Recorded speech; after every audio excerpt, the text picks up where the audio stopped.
Hey guys, it's G. If you've been wanting to start acrylic pouring, chances are you're a little bit confused by all the products. So what I've decided to do is create this short video where I'll explain what the basic supplies are that you need. And if you keep watching till the end, I'll also explain what the most common products are and what you might need them for. So without further ado, let's jump right in. So the very first thing you're going to need is a surface to paint on. So this could be canvas, this can be tile, or it can be wood. But the only thing to bear in mind is when you use wood, some of it is not sealed. We use MDF, for example, to pour on. You want to have a minimum of about 3/4 of an inch, just so it doesn't work. Most types of wood will require sealing first. If you're working with canvas or tile, you can get cheap canvas from like the dollar store, you can get tile from the hardware store, from lots of places, and it's easier to learn on small surfaces than commit to big paintings and waste a lot of paint. Your second essential item is going to be paint. Now in acrylic pouring, obviously it gets its namesake from acrylic paint, which is water-based. Acrylic paint has a short working time, it dries relatively quickly. And paint is essentially made of three components: pigment, filler, and binder. High-end paints like Amsterdam, Arteza, Liquitex, these are all high in pigment, whereas slightly more budget-friendly paints like the dollar store paints, Apple Barrel, Artist Loft, these have more filler, slightly more filler in comparison.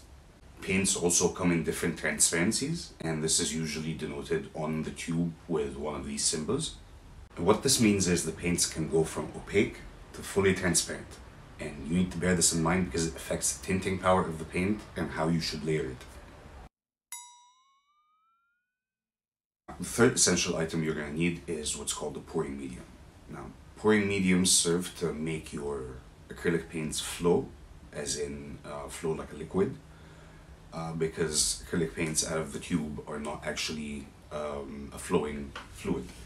So what the pouring medium does is it creates a fluid-like texture for the paint while also not breaking up the binders as water would if you mix them directly with the paint. Now, pouring medium is often manufactured and sold retail in a packaging that says pouring medium, but the most commonly used pouring medium is actually this substance called Floetrol. Floetrol's original purpose is to be used with latex paint or acrylic paint if you're in Australia, and it thins that form of house paint down to be used with a brush or a roller or a spray paint. If you want to spray paint your house paint, they use Floetrol. Now, for the purpose of acrylic pouring, it is one of the most budget-friendly pouring mediums out there. But it's not the only one. There are others that like water-based varnish, as well as PVA glue, which is very close in composition to Floetrol.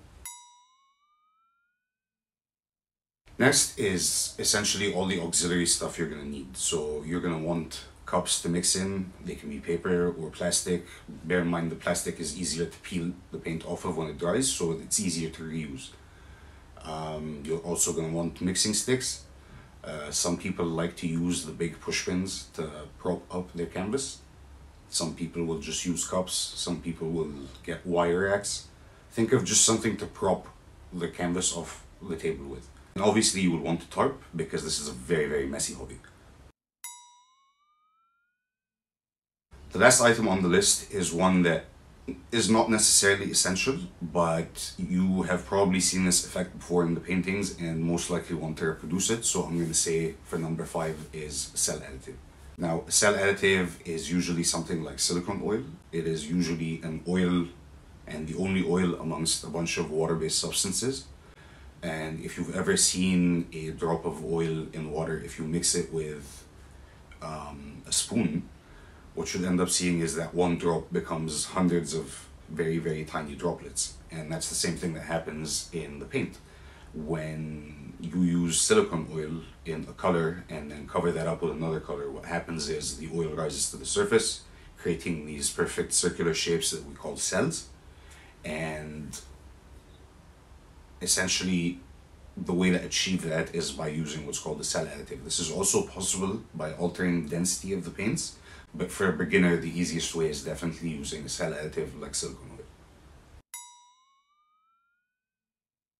Once you're done with your painting, you're going to want to seal it. So item number 6 is going to be your seal coat.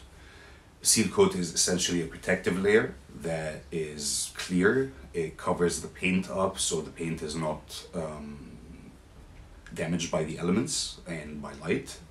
And there are 3 main kinds of varnish. There's the spray kind that comes in both water and oil-based forms. There's the liquid varnish that also comes in water and oil-based forms.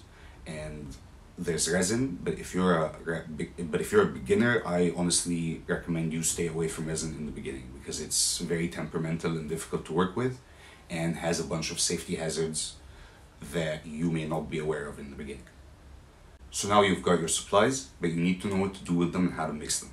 That's why this video is going to be perfect for you because I'll be breaking down exactly that. See you there.